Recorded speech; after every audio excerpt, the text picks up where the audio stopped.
자, 마지막 시간입니다. 아까 이제 전 시간에 첫째 화인 황충화에 대해서 좀 하다가 한 시간에 제가 끝내려고 했는데 하다 보면은 그게 좀 쉽지 않아요.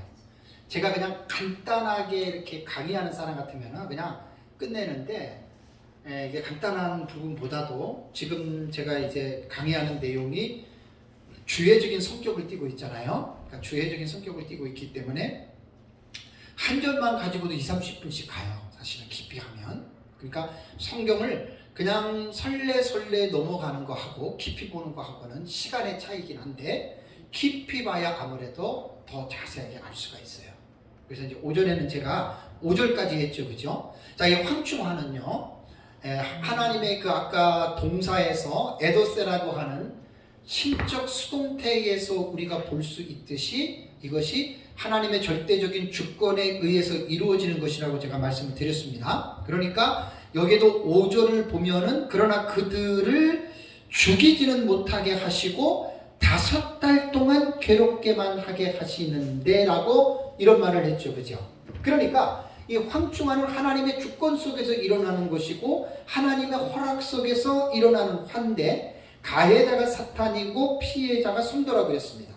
그러니까 하나님이 왜 그러면은 한 일회의 시점에서 왜 하나님이 이런 화를 허락하셨을까? 우린 이걸 먼저 생각해 봐야 돼요. 하나님이 의리 없이 하나님이 어떤 일을 행하시는 분이 아니시잖아요. 그죠? 그래서 이 첫째 화는요.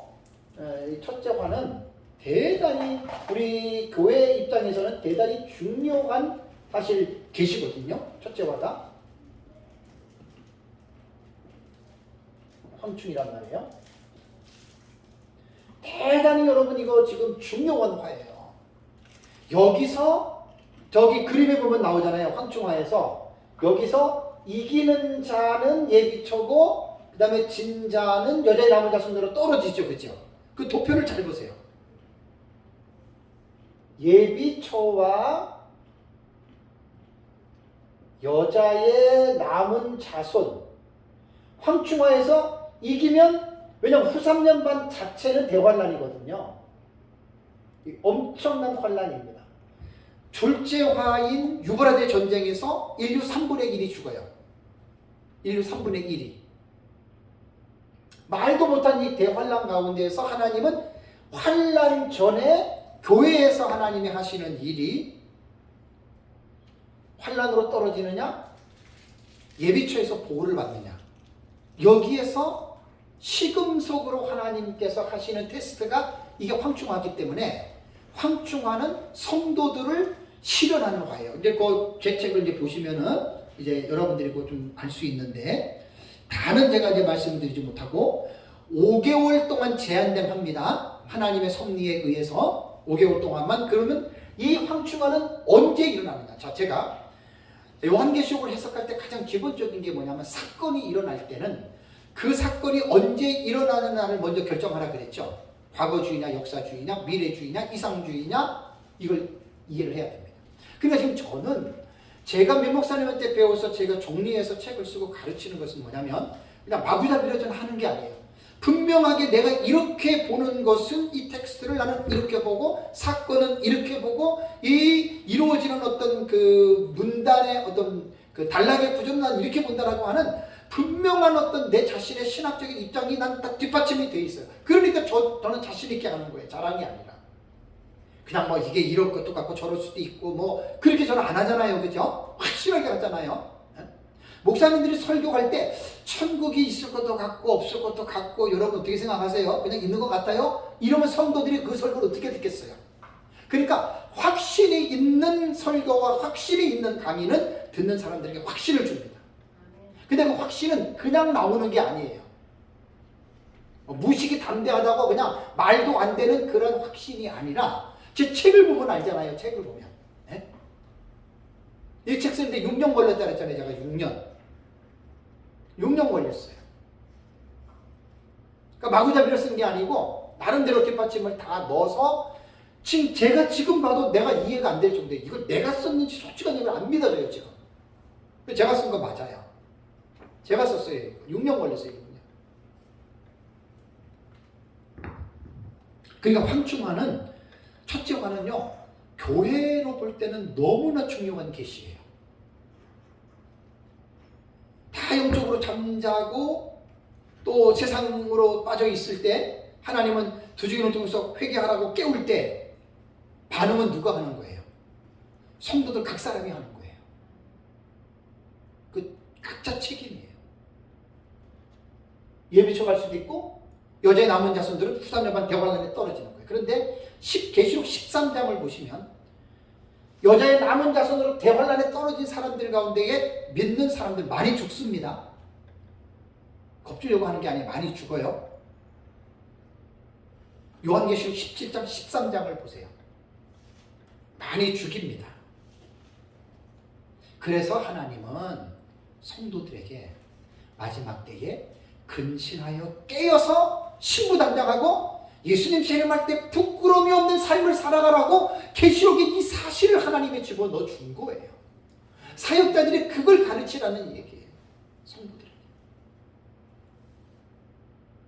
그래서 그 시금석이 되는 게 바로 첫째와 황충야를 통해서 이거는 불신자가 아니라 성도들에게 주어지는 믿음의 시련을 가져오는 하나님이 테스트하는 화다. 분명하게 믿으셔야 돼요. 뭐 이게 맞든지 안 맞든지 뭐 서로가 다 맞고 안 맞고 서로 자기 입장이니까 상관은 없는데 이 말을 안 믿는 사람이라도 제 책과 제 강의를 잘 들어보면 제 말이 절대로 틀리지 않습니다. 절대로 틀리지 않습니다. 그리고 목회를 제가 33년을 한 사람이기 때문에 성도들에게 말씀을 가르칠 때 무조건 깨어 있으십시오, 근신하십시오 이렇게 얘기한다고 성도들이 알아듣나요? 이런 사건 하나하나를 정확하게 해석해주고 뒷받침해주고 설교하고 강의하다 보면 그때 성령이 깨닫게 해주는 거예요. 성령은요 무조건 깨닫게 해주는 게 아니에요. 그 은사주의자들 뭐 말씀 없이 무조건 기도하면 막 성령이 임해가지고 그러는데 그거 큰 오산이에요. 성령 충만은 말씀 충만과 같이 가는 거예요. 여러분 이거 꼭 잊으시면 안 돼요. 성령 운동, 은사 운동 하는 사람들은 성령 따로 말씀 따로 해가지고 무조건 말씀 없어도 성령 충만을 하는데 아니에요. 오순절주의자들이 저를 싫다고 해도 나는 어쩔 수 없어요. 성령 충만은 말씀 충만이에요. 말씀이 없는데 성령 역사 안 해요. 이거 꼭 믿으셔야 돼요. 제가 에베소서 설교할 때 한 세 달 전에 성령 충만 시리즈 16시간 했어요. 16시간. 그 되게 중요한 자료입니다. 성령 충만요 막 무슨 뭐 에너지처럼 와서 그런 거 아니에요. 성령과 말씀이 동시에 역사할 때 그게 가장 건전한 충만이에요. 거기는 변화가 있어요. 사람이 변화가 되고 성숙이 있어요. 그래서 여기 이제 무적행이 아까 2절과 3절에 보면 열려가지고 올라오는 게 귀신들입니다. 그 황충이라고 하는 말은 뭐냐면 귀신들이 연기처럼 올라오죠. 그죠? 화덕에. 연기가 그게 귀신들이에요. 그 귀신들이 올라와가지고 어디로 들어가느냐? 사람에게 들어가는 거예요. 그 귀신이 들어간 사람이 황충의 군대가 되는 거예요. 황충의 군대가. 귀신 들린 사람들 가끔 봤죠? 되게 무섭고 사납죠? 눈빛이 막 번쩍번쩍하죠? 그 귀신 들어가면 그래요. 그러니까 마지막 때의 황충의 군대, 귀신이 들어간 마지막에 황충의 군대들은요 봐도 손짓할 정도예요. 완전히 귀신에게 사로잡힌 사람들로 봐야 돼요. 이들이 뭐가 답답하다고 불신자 건드리겠어요? 성도들을 건드리는 거예요. 얼마 동안? 5개월 동안. 이게 하나님의 절대적인 주권하에서 일어나는 거예요. 근데 여기 보면은 6절을 보세요. 6절에 그날에는 사람들이 죽기를 구하여도 어떻게 해요? 죽지 못하고 죽고 싶으나 죽음이 그들을 피하리로다. 그러니까 하나님이 5개월 동안을 괴롭히긴 했지만 죽이지 마. 하나님 명령이에요. 절대로 못 죽여요. 죽고 싶으나 죽음이 피한다 그랬죠. 이 말은 뭐냐면 그만큼 황충화의 고통이 심하다는 거예요. 여러분 우리는 신앙생활할 때 너무나 구원받은 사람은 걱정할 것 없다. 염려할 것 없다. 구원받으시고 우리 천국 가고 너무나 어떻게 보면 목회자들이 잘못 가르친 그분들이 너무나 많아요.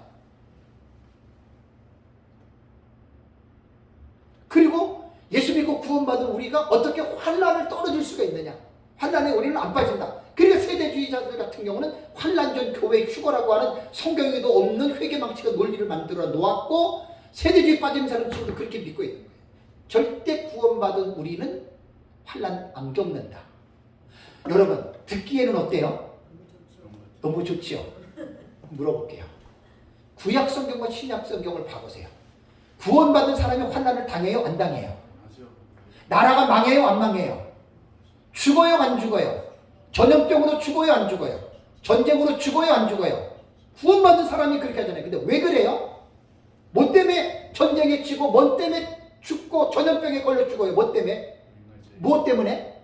하나님 말씀을 불순종했기 때문에 그런 거 아니에요? 마지막 때라고 안 그러겠어요? 뭐 예수 믿고 구원받았는데 뭐 우리는 병도 안 걸리고 전쟁도 안 일어나고 뭐 우리는 괜찮다? 그 사람 잘못된 사람이죠. 구약의 하나님이나 신약의 하나님이나 동일하십니다. 구약의 하나님이 자기 백성을 대하셨던 방식이 신약에도 똑같이 대하세요. 하나님의 속성과 성품과 하나님의 사역을 구약과 신약 성경을 연구하다 보면 하나님은 변하지 않습니다. 그래서 우리는 성도들에게 하나님 말씀을 존중하고 하나님의 말씀을 순종하라고 가르쳐야 돼요.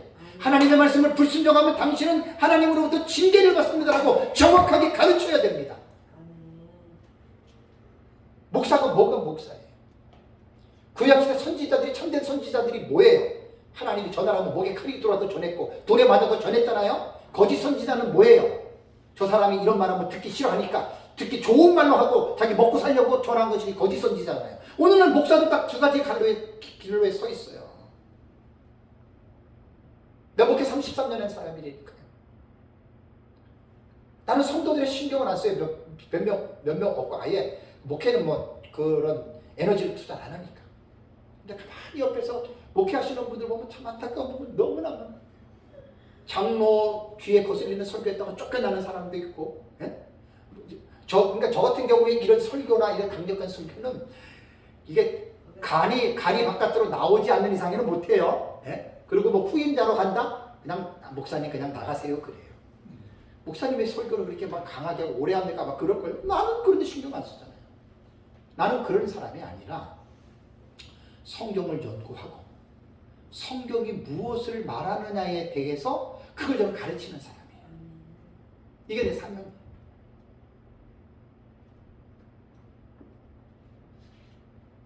그러니까 황충화가 얼마나 고통스러운지를 생각해 보세요. 그러니까 하나님은 우리에게 예비처럼 들어가는 걸 원치 않으세요. 하나님의 본 마음은. 대환란으로 떨어지는 거 원치 않으세요. 예비처럼 들어가길 원하세요. 하나님은. 그래서 하나님은 주중인들이 말씀할 때 복음을 전할 때 회개하라고 할 때 회개하란 말이에요. 성도들은. 무슨 대환란이 어딨냐고? 참나. 자기 생각이지.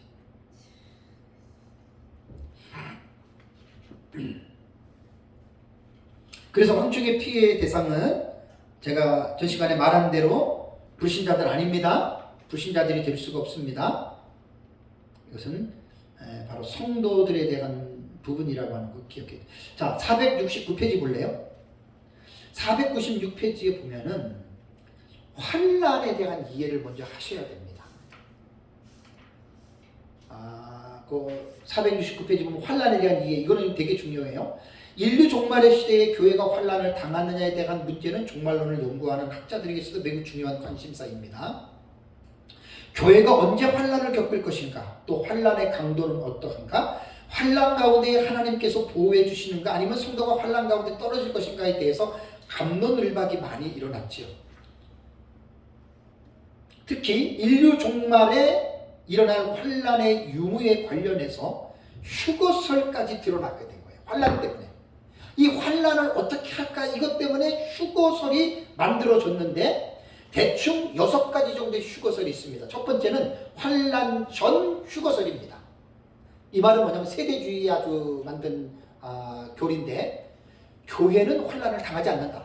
어떻게 구원받은 사람이 환난을 당하느냐, 그 생각 자체가 틀려먹은 생각입니다. 아까 조금 전에 얘기를 했잖아요.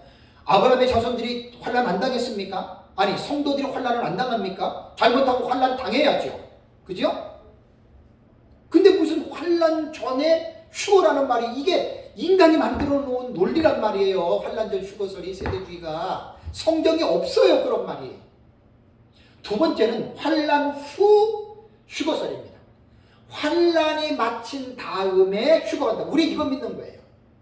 그러니까 역사적 전천년이나 그다음에 무천년도 그렇고 세대주의 빼놓고는 거의 다 모든 사람들은 교회는 환란을 겪지 않는 게 아니라 환란을 당한다는 거예요. 그럼 구약 시대부터 그렇게 왔고 마지막 때도 그래요.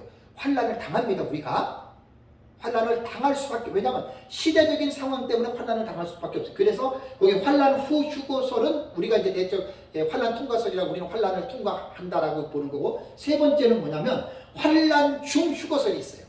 요것도 두 부류가 있는데, 환란 중의 휴거설은 7년 환란 중에 여기 보면 두 증인이 승천하죠. 부활하고. 요거를 교회 환란으로 또 얘기하는 사람이 있어요. 그 다음에 셋째 화가 일어날 때 일곱 대접 나오죠. 그죠? 일곱 대접이 아주 엄청난 재앙이니까 이때 전에 교회가 올라간다.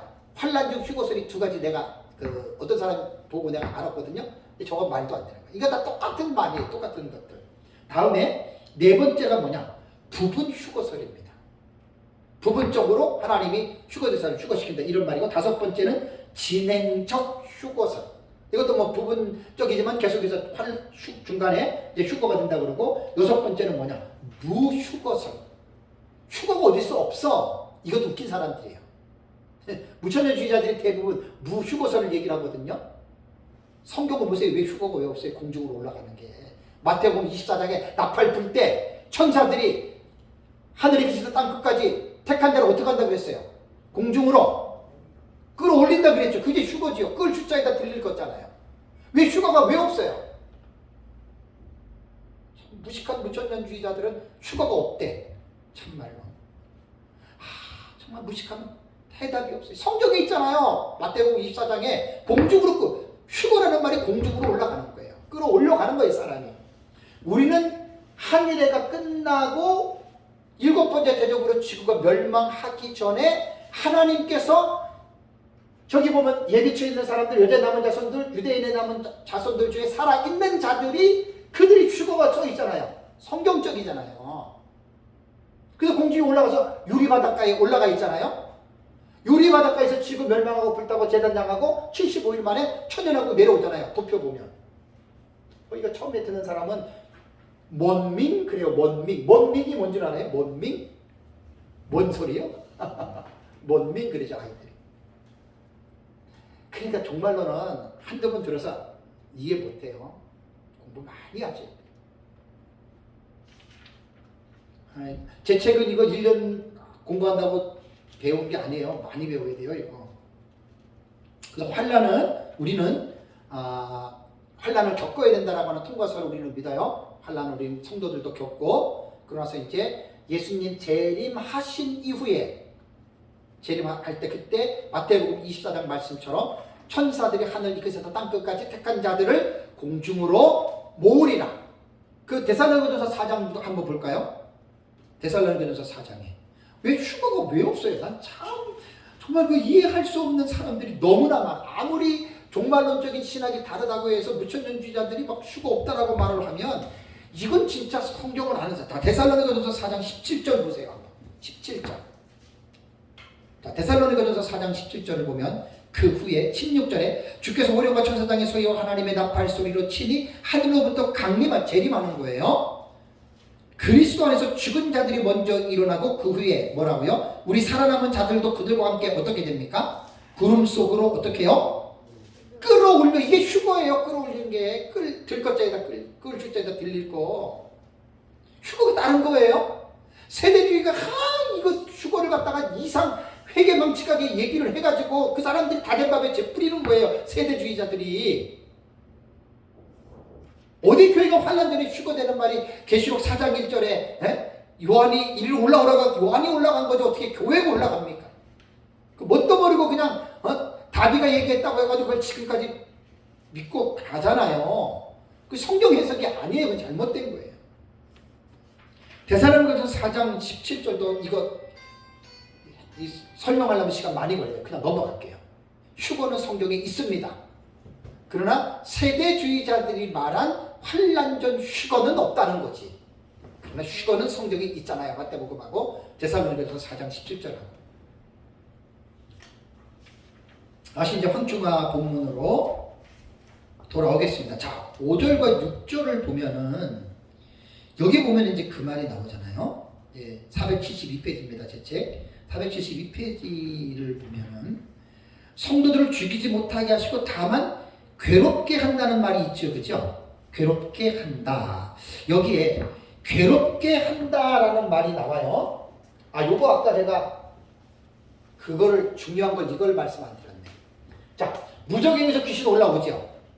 자, 공중에서 계시록 12장에 보면은 사탄이 패해가지고 떨어졌죠. 귀신들이 갈 데가 이제 어디밖에 없어요? 세상밖에 없어요. 그러니까 귀신이 사탄 천지가 되는데 계시록 17장 가보세요. 아까 이거 말 안 한 것 같아요. 제가 할 말이 너무나 많은데 18장.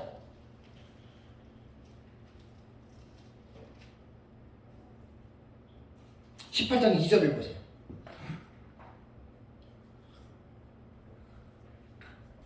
자, 18장 2절 보겠습니다. 심찬 음성으로 외쳐 이르되 무너졌도다 무너졌도다 큰 성 바벨론이여. 뭐라 그랬습니까? 귀신의 처소와 각종 더러운 영이 모이는 곳과 그 다음에 각종 더럽고 가증한 새들이 모이는 곳이 되어도다. 무너졌도다 큰 성 바벨론은 이 세상이에요. 지구를 말하는 거예요.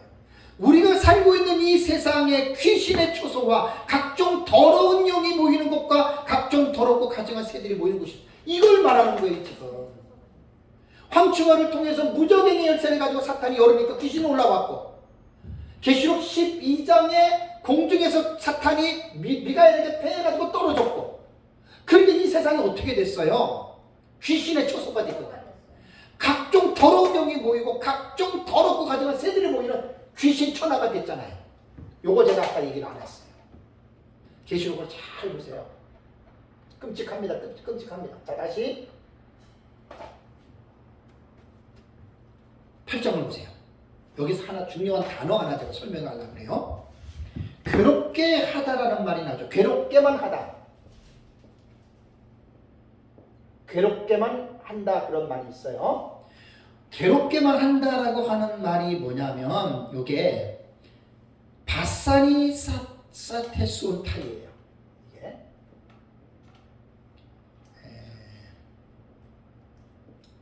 바사니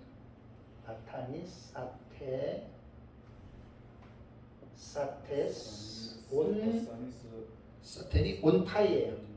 온타이예요. 요 바사니 테스 온타이는 바사니, 원형이 바사니조예요. 이게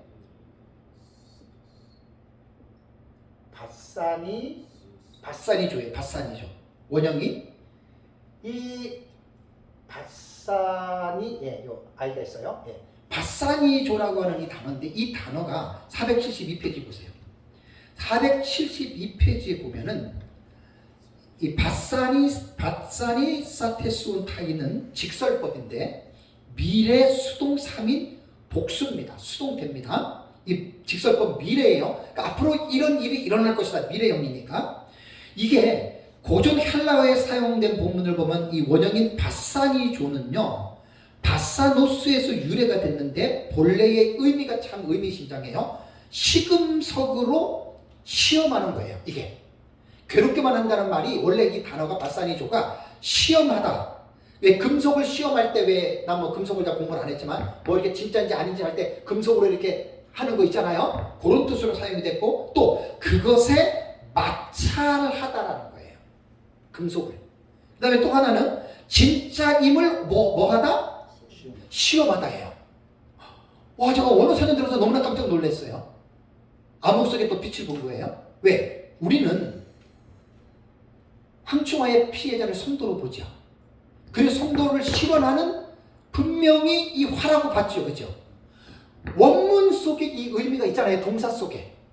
진짜인지 아닌지를 시험할 때 바사니조라고 하는 이 바사노스라고 하는 동사가 거기서 왔다 그 말이에요.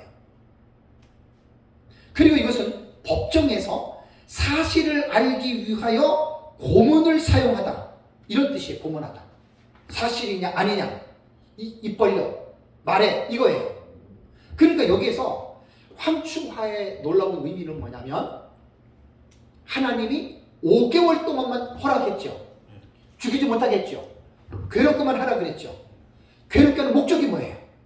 바사리조의 의미로 볼 때는 시험하는 거예요. 네가 진짜 믿음이냐 가짜 믿음이냐 이거 시험하는 거예요. 제가 민목사님한테 배울 때는 원어를 모르니까 이런 얘기 안 했잖아요. 그렇죠? 주해를 하면서 원문을 보니까 얼마나 기가 막혀요. 그죠? 우리가 지금 보고 있는 성도의 이 바사리 조라고 하는 이 단어 하나에서 정확한 동사에서 의미가 나오죠. 테스트하는 거예요. 그래서 황충화 첫째 화는 전산년만 5개월 전에 예비초로 들어갔냐 여자의 남은 자손으로 대환란으로 떨어지느냐 그거에 대한 시금석이 뭐냐면 황충화예요. 이거 희한한 뜻이에요. 또 헬라 원에서 희한한 뜻을 발견해 온 거예요. 제가 그냥 예수 믿었다고 뭐 우습게 뭐 잘되고 그런 거 아니에요. 그렇다고 이 말은 오해하지 마세요. 무슨 뭐 구원받는데 뭐 인간이 노력하고 그런 뜻은 아니에요. 그러나 인간의 책임을 기억하시라는 거예요. 인간의 책임을 무시하지 말라는 거예요. 내가 한 잔 마실 수도 있고 안 마실 수도 있죠. 그죠? 그죠? 누구 책임이에요? 아니 하나님이 무조건 우리 안 마시게 해요? 뭐 구원받았기 때문에 하나님이 절대 우리 죄 안 짓게 하나요? 아니잖아요. 누가 결정하는 거예요? 내가 결정하는 거예요. 내가 결정하는 거예요. 내가. 성도들에게 책임감을 분명하게 인식시켜 주세요.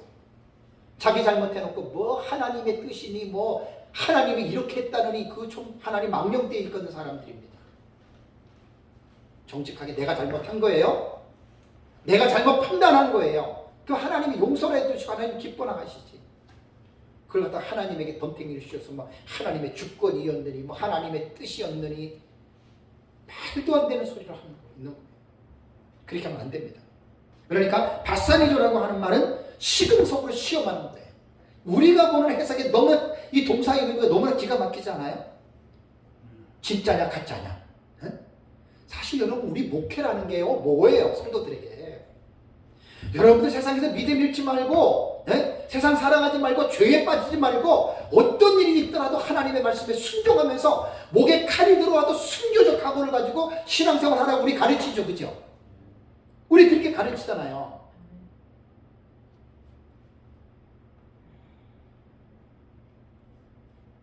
그러니까 9장 5절에 5달 동안 괴롭게만 하는 이 말이 바로 바사리조라고 하는 이 단어가 시험하는 거예요. 시금석이에요. 그래서 제가 책을 쓸 때 이게 이제 저는 바이블렉스 원어 사전 CD를 갖고 있거든요. 원어는 다 거기서 갖고 왔어요. 대부분. 너무나 제가 기뻤어요. 야, 참. 그래서 목사님들은 원문들을 보셔야 돼요. 원문들을 보시고 이건 지금 황충화의 이유와 목적을 말하는 거예요. 지금 여기서 이기느냐 지느냐 도표에 보면 딱 이긴 자 진 자 여러분 그림을 그려놨죠. 자 그렇다면 아까 제가 말씀드릴 때 죽고 싶어도 죽음이 그들을 피하고 너무 괴로우니까 그럼 여러분 성도들이 뭐가 괴로울 것 같아요? 뭐 요즘으로 이제 요즘 버전으로 말을 하면 검사나 경찰들이 예수 믿는다고 기도한다고 때리고 감옥에 집어넣고 고문하고 그 힘들죠. 그죠? 그리고 예수 믿는 사람들 전부 다 신고해라 고발해라 그건 마지막에 충분히 있는 일이에요. 이슬람 국가 같은데 그런 것처럼 그럼 심지어 죽여라 이럴 수도 있거든. 근데 이때는 안 죽어요. 하나님이 죽이지 못하게 했기 때문에. 그런데 가정에 대한 이 부분에서 저희 교회 지금 에베소서 주의 설교 가정 시리즈 설교 16시간 했습니다. 16시간. 그런 좀 말씀들을 깊게 들어보셔야 돼요. 가정은 사람 만드는 공장이에요. 공장. 부모에서 자녀들 다 만들어져요. 부모님들 공부들 많이 해야 돼요. 가정에 대한 관심들이 없으시죠. 자, 누가복음 21장을 보세요. 누가복음 21장. 성경을 보시고 이 성경이 언제 일어나는 건가 여러분 한번 궁금증을 가져보세요.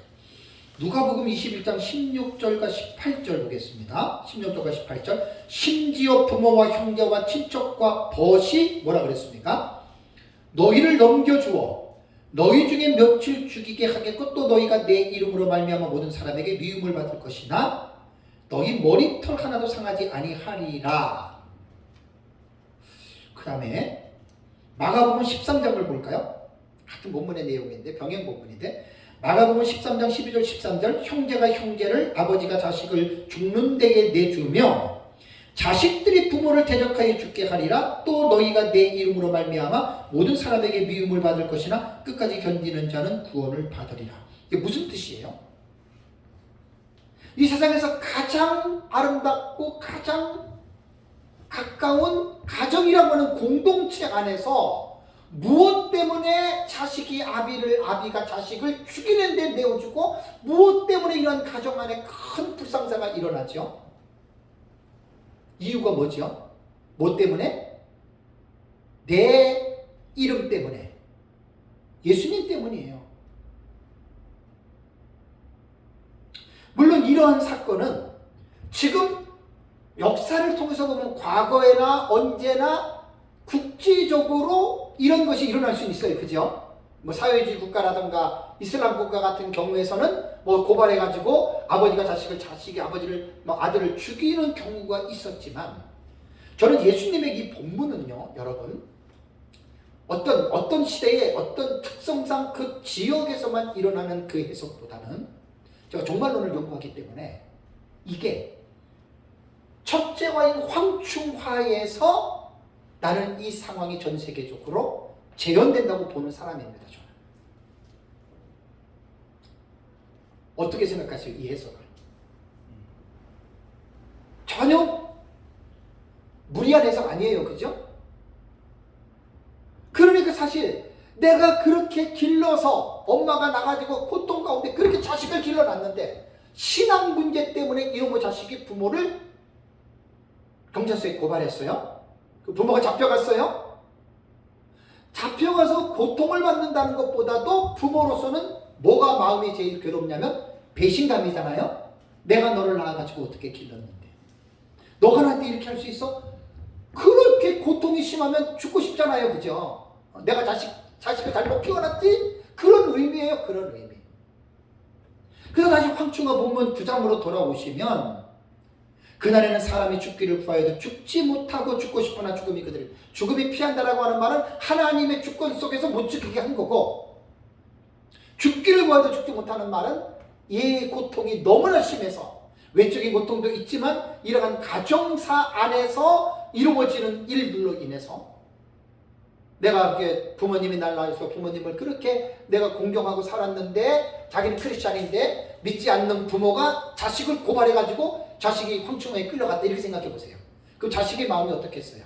죽고 싶은 마음이 들겠죠. 그 부분의 감정을 제가 조금 더 확장해서 지금 이 본문에서는 지금 여러분들에게 말씀을 제가 드리는 겁니다. 사실 황충하에서는요 474페이지에 보면은 성도들이 죽어서는 안 됩니다. 왜냐하면 요 황충하가 전삼년말이 끝나고 후삼년말에 대환란이 들어가잖아요. 대환란에서 죽지 않고 살아있어야 어디를 들어가느냐면 천년왕국 들어가요. 천년왕국도 이거 할 말이 너무 많습니다. 지금 역사적 전천년주의자들이 지금 사상을 통일해야 되는데 갈 길이 멀어요. 그러니까 모르는 사람들은 이거 별로 신경 안 쓰죠. 천년왕국에 들어가는 백성들은 부활체 들어가는 거 아닙니다. 살아있는 생존하는 성도들이 들어갑니다. 그래서 사람이 죽으면 안 되는 거예요. 예수님 재림 직전에 성도들이. 근데 안타깝게도 여자의 남은 자손으로 휴상내반 대환란에 떨어지면 죽는 사람들이 꽤 있어요. 자, 계시록 13장을 보세요. 이런 것들은 좀 보고 넘어가야 인식이 됩니다. 자, 계시록 13장 7절을 한번 읽어보세요. 시작. 또 권세를 받아 성도들과 싸워 이기게 되고 각 족속과 백성과 방언과 나라를 다스리는 권세를 받으니, 이게 뭐냐면 짐승 적그리스도가 42달 동안, 이 후3년입니다. 후3년 반입니다. 이때 권세를 받아가지고 성도들과 싸워서 이겨요. 후3년 반에는 진실한 이긴 성도들은 예비처에 있기 때문에 전혀 적그리스도의 대환란 상관없어요. 떨어진 사람들이 지금 당하는 거예요. 그래서 신앙생활 정신 차리고 하라는 거예요. 10절을 보세요. 13장 10절. 사로잡힐 자는 사로잡혀갈 것이요 칼에 죽을 자는 마땅히 칼에 죽을 것이니, 그 다음에 누구라 그랬습니까? 성도들의 인내와 믿음이. 그러니까 여기서 사로잡혀가고 칼에 죽을 자는 성도지 불신자가 아니에요. 불신자를 왜 죽여요? 말도 안 되죠. 불신자들이 지금 막 성도들을 마지막에 잡아먹으려고 그러고 있는데. 15절.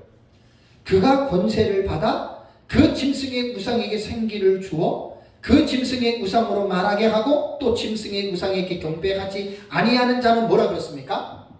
몇이든 다 죽이게 하더라. 이게 후3년 만에 일어나는 거예요. 그냥 예비처에 있는 사람들 상관없어요. 환난 안 당해요. 왜? 황충이 갈 때 이겨서 예비처를 들어갔기 때문에. 성경은 그래서 이기라고 말하는 거예요. 계시록 에서모드 사빌라 7교회 아까 말했잖아요. 이기는 자는 모든 게 다 들어가죠. 공통적인 용어로. 자, 물어볼게요. 예수 믿고 구원받았으면 다 이기나요? 예수 믿고 구원받았으니까 다 이기게 하나요? 아니지요. 누구 책임이에요? 각 사람 자기 책임이에요. 하나님의 절대 주권을 이 오해가면 큰일 납니다. 신앙생활에 각자에게 책임이 있다고 하는 걸 주지시켜줘야 돼요. 성도들한테.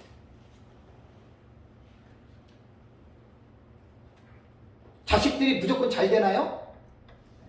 5계명에 보면은 부모에게 순종하고 부모를 공경한 자가 이 땅에서 잘 됩니다.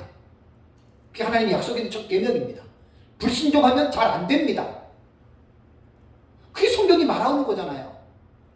그럼 예수 믿는다고 전부 다 자식들이 부모 순종하고 공경합니까? 아니지요. 그 누구 책임이에요? 자기 책임이죠. 그러니까 목사님들이 성도들한테 책임의식을 강화시켜주세요. 강화. 장로교하고 개혁주의 신학하시는 분들이 가끔 가다가 보면 이 하나님 절대 주권을 오용해가지고 하나님 다 하신다고. 여러분 그거 아닙니다. 저는 우리 교회 살 때 책임감을 엄청나게 저는 강조합니다. 강조할 수밖에 없죠.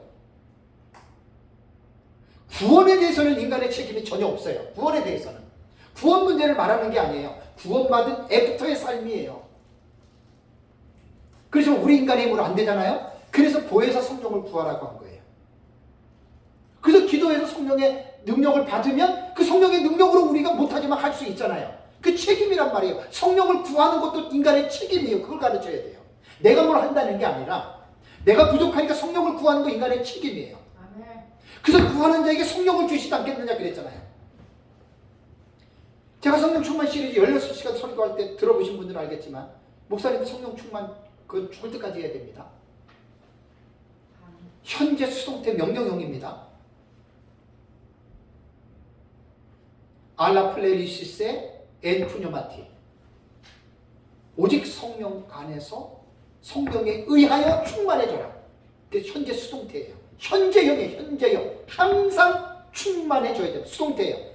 하나님에 의해서 성령이 충만해져야 돼요. 이걸 우리가 강구하는 건 우리 책임이에요. 참 저도 목회 33년 했지만 목사님들이 이렇게 설교하고 말씀 전하는 거 이렇게 보고 하면 그러니까 목사님들이 아는 만큼 설교하는 거예요. 아는 만큼 설교하는 거예요. 죽을 때까지 성경만 연구하는 게 목사입니다. 깊이 있게 연구하셔야 돼요. 그래서 성도들이 죽으면은 이제 천년왕국을 못 들어가니까 이제 그런 부분이고요. 그 다음에 이제 7절부터 11절까지는 제 책을 보시면 됩니다. 475페이지부터 황충에 대한 묘사에 보면은 7절에서 11절에 황충들의 전체적인 모양을 이게 악한 영들을 의인화시켜 놓은 거예요. 의인화. 황충들의 모양은 전쟁을 위하여 준비한 말들 같고 그 다음에 그 머리에 금 같은 관 비슷한 것을 썼다. 여기 관이라고 하는 말은 스테파노스인데요. 이 비슷한 것이라고 하는 이 말은 호모이오스라고 하는 말은 뭐냐면 유사한 닮은 뜻입니다. 그러니까 황충이 쓴 것은 금이 아니에요. 모조품입니다. 모조품.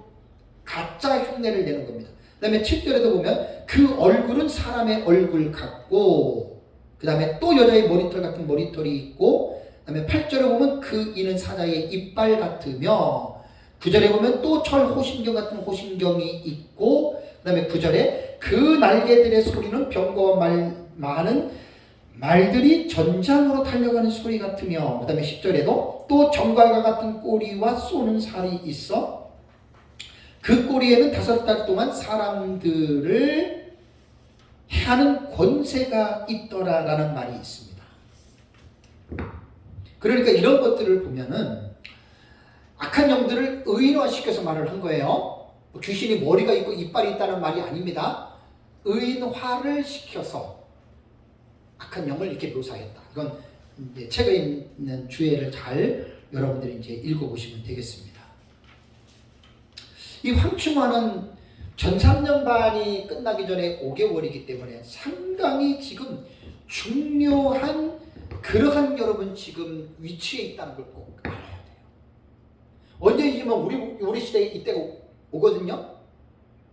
이제 두중인들은 사역을 하는 자들이고 성도들은 이제 말씀을 듣는 자들이에요. 마지막 황충화가 바산이죠. 시험하는 거예요. 시금석이에요. 진짜냐 아니냐. 그래서 이제 황충화는 어떻게 보면은 알곡과 쭉정이를 구별하는 화예요.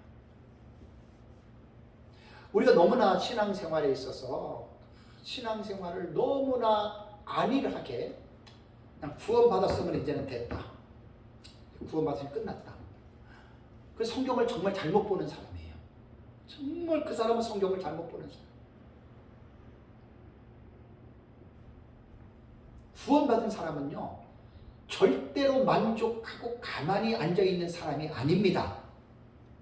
바울의 글과 예수님의 제자들을 봐보세요. 구원받은 사람은 어떻게 살아요? 죽기까지 충성하며 헌신하는 삶을 살지요.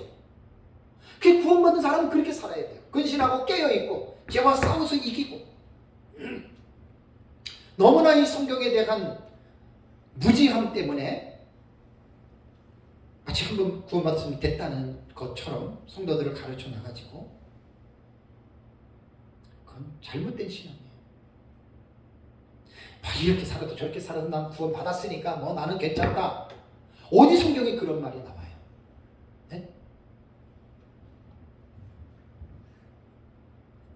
저는 사도 바울을 되게 좋아해요. 사도 바울이 신약성경 13권 정도 썼잖아요. 바울의 삶이 부름의 상을 위하여 달려갔고 자기 한 일을 잊어버리고 자기를 쳐서 복종시키고 하나님의 영광을 위해서 그 헌신한 사람 아닙니까? 바울은 뭐라 그랬습니까? 내가 그리스도로 본받은 것과 같이 너희는 누구를? 나를 본받으라 그랬잖아요.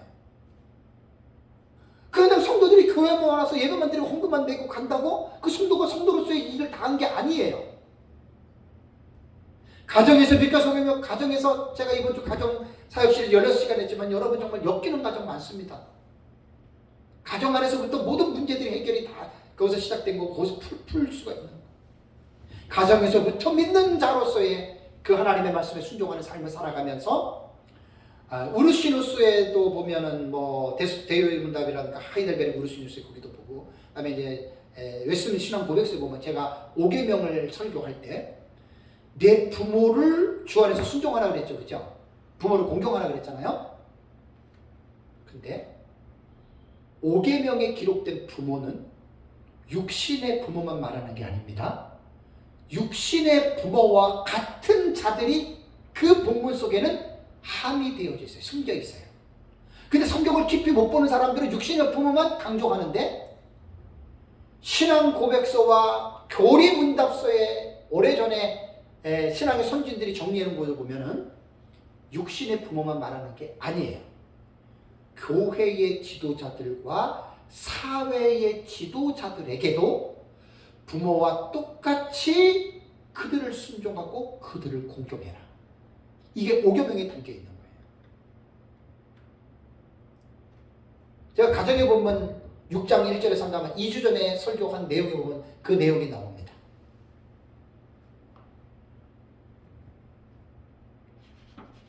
그 다음에 11절을 볼까요? 9장 11절. 그들에게 왕이 있으니 무저갱의 사자라. 무저갱의 사자라. 히브리어로는 그 이름이 뭐라고요? 아바돈. 헬라어로는 아볼루온. 그러니까 황충들에게 있는 왕이라고 했어요. 황충들에게 있는 왕. 황충들에게 있는 왕을 음역을 히브리어와 헬라어로 두 가지로 지금 말한 거예요. 히브리어로는 아바돈이라고 그랬어요. 아바돈. 아바돈. 이게 아바돈이고요. 헬라어로는 아폴리온이에요. 아폴리온. 이게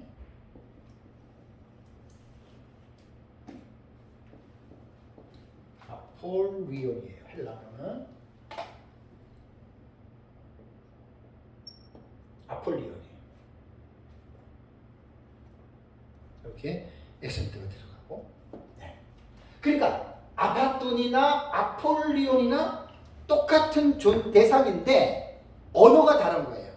히브리어로는 무저갱의 사자를 히브리어로는 아바돈이라고 부르고 헬라어로는 아폴루온으로 부른다. 똑같이 무저갱의 사자입니다. 여기 보면은 아바돈은요, 히브리어 아바돈은 멸망의 장소를 가르칠 때 아바돈이라고 썼어요. 히브리어. 그러니까 멸망의 장소. 그러니까 멸망의 장소에 있는 왕, 뭐 그렇게 보면 되겠죠. 그러니까 지하 세계의 그러한 마지막 날의 인간을 괴롭히는 정갈, 괴물들의 왕, 지상의 파괴자에게 주어지는 고유 명사가 이게 바로 아바돈입니다. 마지막 시대 지상을 파괴하는 파괴자. 그렇게 되는 거예요. 헬라어도 똑같고요. 그러니까 이 악한 영들의 임금이 누구냐면 사탄이잖아요. 사탄을 이제 이렇게 부르는 거예요. 그래서 사탄은 자신이 심판을 받을 때까지 임금 노릇하는 겁니다. 지금도 하나님을 믿지 않는 사람들의 왕이 누구예요? 그게 사탄이잖아요. 사탄이 왕이잖아요. 지금도. 자, 첫째화에 대한 정리를 하겠습니다. 자, 9장 12절 볼까요? 자, 9장 12절을 보시면 첫째 화는 뭐라고 그랬습니까? 지나갔으니. 황충화가 지나갔다는 거예요. 보라. 그 다음에 뭐라 그랬습니까? 아직도 이후에 화 둘이 이르리로다 그랬죠. 그러니까 8장 13절에 공중에 날아가는 독수리가 화 세 화를 외쳤죠. 첫 번째 화가 지나간 거예요. 그러니까 두 화가 남아있죠. 그게 6번째 나팔과 7번째 나팔이 되는 겁니다. 첫째 화의 기간은 아까 말씀드린 대로 전삼년반 끝나기 5개월 전에가 이 황충화가 이제 이루어지는 그런 기간입니다. 황충화가.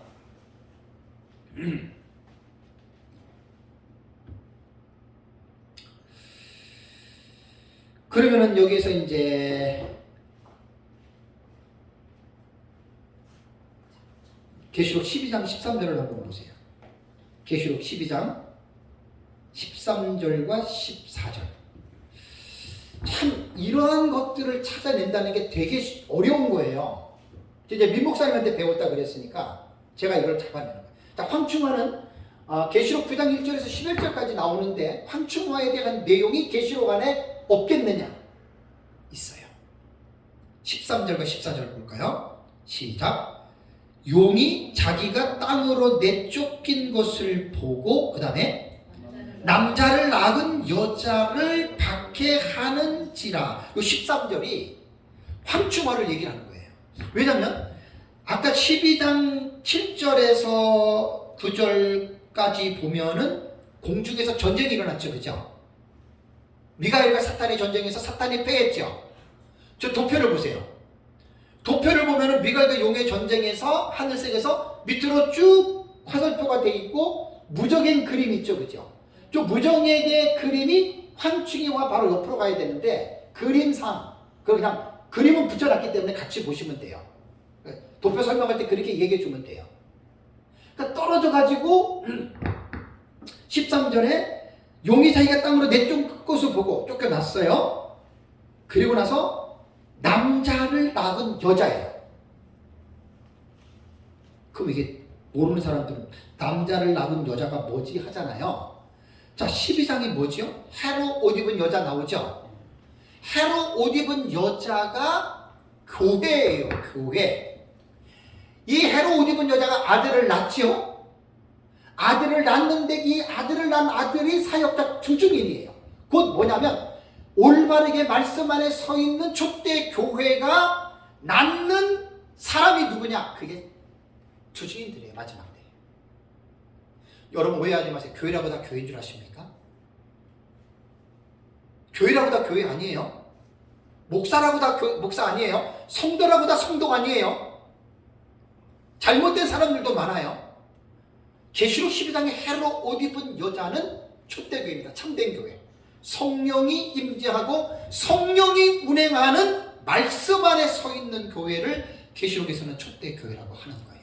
그 정상적인 성령에 충만한 교회는 반드시 하나님의 말씀에 서 있는 지도자들을 낳게 되어 있습니다. 계시록 12장 되게 깊은 내용이에요. 적은 교회들 상당히 소망이 오는 이 본문이거든요. 그러니까 남자를 낳은 여자. 그러니까 12장 1절, 2절, 3절에서 나와야 되는 거예요. 남자를 낳은 여자는 남자는 무천년에서 말하는 뭐 예수님 아니에요. 마리아가 여자 마리아 아니에요. 초대 교회에서 배출된 진실한 주증인 같은 사역자들. 용이 자기가 땅에 내쫓은 걸 보고 남자를 낳은 여자는 교회잖아요, 교회. 그래서 황충이 화는 피해자가 성도란 말입니다. 그러니까 이것이 공중에서 영적인 전쟁에서 패하고 떨어지면서 곧바로 내려와서 교회를 지금 공격하는 거예요, 13절에.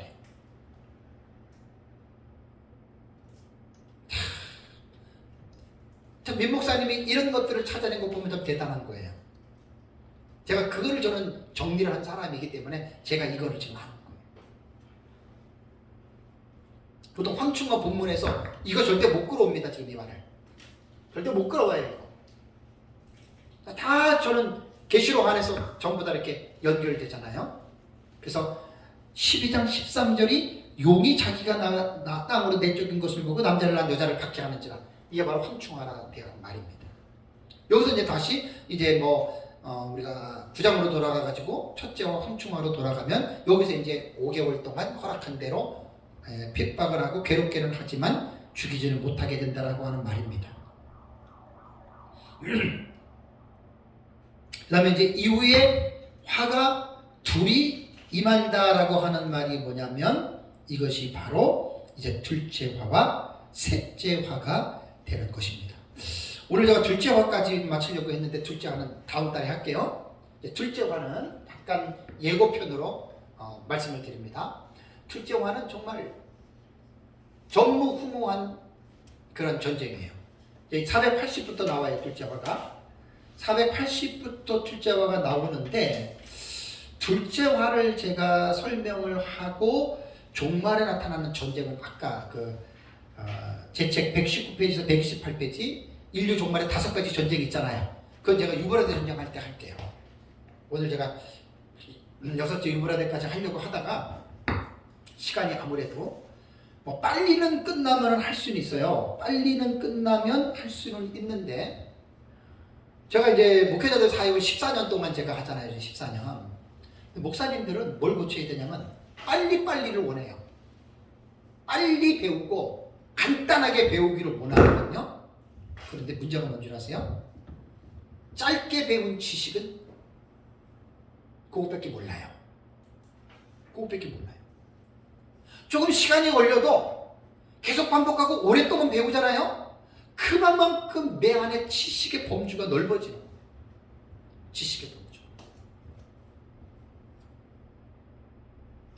참 저도 종말론을 이렇게 오랫동안 할 거라고 저도 생각은 못했거든요.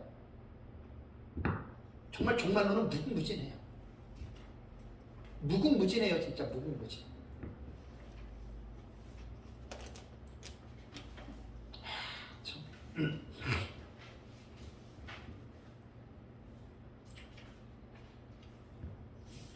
요한일서 5장 4절을 볼까요? 요한일서 5장 4절을 보면 이제 결론은 이제 뭐냐면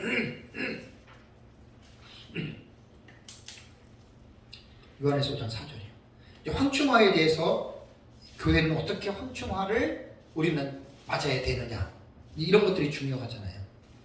5장 4절을 보시면 무릇 하나님께로부터 난 자마다 세상을 이기느니라. 세상을 이기는 승리는 이것이니 우리의 뭐라고요? 믿음이다. 우리 찬송가 믿음이 이기네, 그 찬송이 있죠, 그죠? 참 여기에서 내가 기가 막힌 걸 하나 발견을 했어요. 자, 여기 보면 분명히 5장 4절에는 세상을 이기는, 하나님께로 난 자를 이길 수 있어요. 이걸 먼저 가르쳐야 돼요. 자, 지는 거는 누구 책임이에요? 내 책임이고, 분명히 이긴다라고 하는 확신을 갖고 이 믿음을 가지고 베드로전서 5장 7절에서 말한 것처럼 마귀를 어떻게 해야 돼요? 우리는 대적해야죠. 무엇으로? 믿음으로 대적하라 그랬잖아요.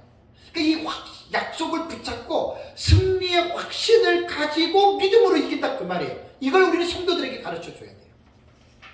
믿음으로. 믿음이 이기는 거예요. 믿음이. 황충화가 우리의 믿음의 시금석으로 회개를 요구할 때 이긴다는 것은 믿음으로 회개하는 거거든요. 우리 하나님 앞에 회개하고 우리가 하나님 앞에 바르게 서도록 하는 것이, 여러분, 이게 지금 믿음으로 이기는 겁니다. 성도들이 세상을 살아가면서 사단이 우는 사자와 같이 돌아다니면서 삼킬자를 찾고 있어요. 우리도 마찬가지예요. 근신에 깨어 있어야 됩니다.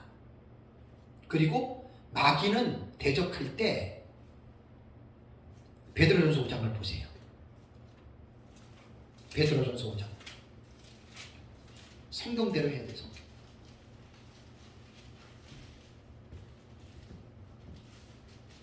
베드로전서 5장 8절과 9절 보겠습니다. 근신하라 깨어라, 너희 대적 마귀가 우는 사자와 같이 돌아다니며 삼킬자를 찾나니. 9절에 뭐라 그랬습니까? 너희는 믿음을 굳건하게 하여, 그 다음에 그를 뭐라 그랬어요? 대적하라. 마귀가 우리를 공격해 올 때 막 손을 빌면서 아이고 제발 좀 나한테 도망가줘 이렇게 비는 게 아니라 대적하는데 무엇에 써서? 믿음으로. 사실 인간의 힘으로는 마귀를 절대 못 이깁니다. 100% 집니다. 인간은 절대 못 이깁니다. 예수님밖에 없습니다. 그래서 우리는 마귀가 우리를 공격할 때 나는 힘이 없고 부족하지만 나사렛 예수 그리스도의 이름으로 사탄아 떠나가라. 이게 우리의 금보다도 더 귀한 보배입니다. 아멘. 근데 이게 예수의 이름으로 명령하는 거, 이거 진짜 또 이게 문제가 많아요. 주문처럼 무조건 예수 이름으로 그런 게 여기 있거든요. 이거 안 좋아요. 믿음에 굳게 서서 해보세요. 여러분, 마귀가 목사님들을, 성도들 저리 가라 해요. 떼거지로 달라붙어가지고 정 목사님 공격해요. 이 목사님도 마찬가지예요. 저도 마찬가지예요. 아니, 설교 시간에도 이놈이 날 공격하는데 나한테, 아니, 지금은 안 무서워해요. 지금은 참 웃긴 놈이 가사로운 놈 그러거든요. 지금 설교 시간, 기도 시간에도 이놈이 저한테 온다니까요. 마귀가 기도 시간에도. 제가 40년 예수님 믿었는데 그런 거 모르겠어요. 이제는 제가 그런 것 때문에 떨지는 않아요. 그러나 알아요. 이놈이 40년 동안 저를 어떻게 공격했는지 제 아킬레스건을 잘 알거든요. 다 아킬레스건 다 있어요. 근데 겁먹지 마는 게 뭐냐면 우리 힘으로는 안 된다니까요. 내 힘으로는. 내 힘만 의지할 때는 뭐예요? 패할 수밖에 없도다. 내 힘만 의지하면 못 이겨요. 그 다음에 뭐예요? 내 힘만 의지할 때 패할 수 없다. 힘 있는 장수 나와서 날 대적하여 싸우네. 이 장수 누군가? 주 예수 그리스도 만군의 주로다. 당할 자 누구랴? 천하에 누가 이기랴? 나오잖아요. 예수 그리스도예요. 이거를 우리가 어떻게 하냐면, 그러면 가만히 있으면 예수님이 이겨주느냐? 아니지요. 베드로는 뭐라 그랬어요? 믿음에 굳게 서서 뭐 하라고요? 대적하라. 누가 대적해요? 누가 대적을 해요? 내가 대적하는 거예요. 누구의 이름으로? 예수의 이름으로. 이렇게 하는 거예요. 이렇게. 저는 참 마귀가 내 아킬레스건도 잘 알고 공격을 설교 시간에도 이놈이 와가지고 날 공격한다니까요. 아유 정말 웃겨 죽겠어 이놈이. 뭐 되게 웃긴 놈이에요. 네. 초창기에는 막 예수의 이름으로 막 이랬는데 이제 그럴 필요가 없어요. 그냥 웃어요. 그 루터가 종교개혁을 할 때 막 글을 쓰는데 창문을 딱 봤더니 마귀가 있더래요. 어떤 종교개혁가들은 마귀 눈을 보고 임금을 집어 던졌잖아요. 루터는 딱 하는데 마귀가 창문에 딱 와 있어. 어떻게 한 줄 아세요? 루터는? 쳐다보지도 않았어요. 왜? 네 놈이 뭐. 그렇다고 마귀를 우리가 없다고 말을 해도 안 되고 너무 지나치게 마귀 해도 안 되고 다 잘못된 거예요. 믿음에 굳게 서서 대적해야 됩니다. 아멘. 정말 여러분 예수 믿는 사람들이 얼마나 마귀에 공격받는 줄 아세요 여러분? 말도 못합니다. 애들부터 시작해서 떼구리로 와서 이놈들이 공격해요. 그래서 베드로전서 5장 4절에는 이 경고를 한 거예요. 마귀가 우는 사람처럼 두루다니면서 산길자를 찾는다고. 우리 믿는 자들이거든요. 그러므로 너희는 믿음에 굳게 서서 저를 대적해야 돼. 아멘. 예수 믿는다고 무조건 대적하는 거 아니에요. 내가 대적해야 돼요.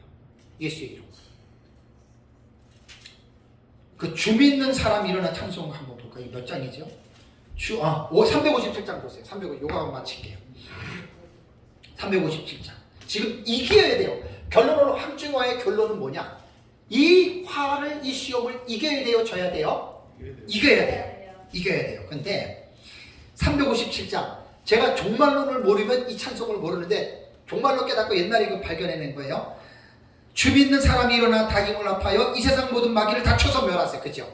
믿음으로 이기는 거예요. 근데 3절 보세요. 끝까지 이긴 자에게 흰 옷을 입히고 또 영생 복을 주시니 참 기쁜 일일세. 이 어두운 세상 지나서 저 천성 가도록 주 예수 믿는 힘으로 온 세상 이기네. 믿음이 이기네. 믿음이 이기네. 주 예수를 믿음이 온 세상 이기네. 할렐루야. 황충의 화를 이길 수 있는 방법은 믿음밖에 없습니다. 이 믿음이 예수 그리스도를 의지하는 믿음입니다. 내 힘을 의지할 때는 패할 수밖에 없습니다. 예수의 이름으로 대적하시기 바랍니다. 그것으로 우리의 신앙의 승리를 가질 수 있는 거예요. 예수 믿는다고 무조건 가만히 있는다고 이기는 게 아니에요. 그 사단의 귀신들이 떼거지로 달라붙었는데 무슨 힘으로 내 힘으로 이기겠어요? 하나님 말씀했잖아요. 믿음에 굳건하게 서서 저를 대적하라. 대적하는 거 누가 하는 거예요? 내가 하는 거예요. 내가. 가만히 있으면 하나님이 대적하게 해주는 게 아니라 그 책임감을 하나님이 우리 인간에게 부여하셨어요. 말씀을 마치겠습니다. 우리 첫째 화에 대해서만 좀 말씀을 나누는데 정말 너무 중요한 말씀입니다. 이게 다른 사람들이 계시록을 좀 공부한 사람들은 아마 이 강의 들으면서 강의만을 들어볼 때는 기가 막히게 딱 맞아요. 그죠? 논리가 딱 맞아요. 근데 자기가 알고 있는 지식을 갖고 오면 안 맞아. 왜? 피해자가 우린 성도잖아요. 이건 안 맞아요. 그러니까 제가 그러잖아요. 맞고 안 맞고는 각자 해석은 자기 자유대로 하는데 내 것만 옳다고 주장하지 말고 남의 것도 한번 귀를 기울여서 들어보라는 거예요. 저는 가에다가 불신자라는 거 저는 다 책 봤는데 무천년 전천년 다 봤는데 그 사람들 뭐라 하는 게 아니라 그 사람들은 제가 지금 하는 이 내용을 귀를 좀 기울여 보셔야 돼요. 완전히 오해하지 마세요. 100% 강추합니다. 저는 이해했어요. 이렇게 하면 좀 우습지만 그만큼 제가 자신이 있다는 거예요. 성경 해석을 막무가내로 마구잡이로 해석한 게 아니에요. 그만큼 성경 안에서 제대로 본문을 적용신학적으로도 연구하고 해석하고 다 나름대로 했기 때문에 저는 자신 있게 첫째 화에 대한 이 너무나 중요한 화예요. 성도들에게는 이 화를 제가 여러분들에게 말씀을 드렸으니까 이번 6월 달에도 하나님의 은혜로 잘 또 우리가 또 보냈고요. 또 7월 달에 무더기지만 그래도 함께 또 우리 7월 달에도 이제 둘째 화부터 강의를 하겠습니다. 이런 것들을 잘해서 우리가 또 믿음 안에서 여러분들이 장마철에도 건강 유의하시고 더위에서도 승리하시기를 주님의 이름으로 축복합니다. 여러분 기도하겠습니다.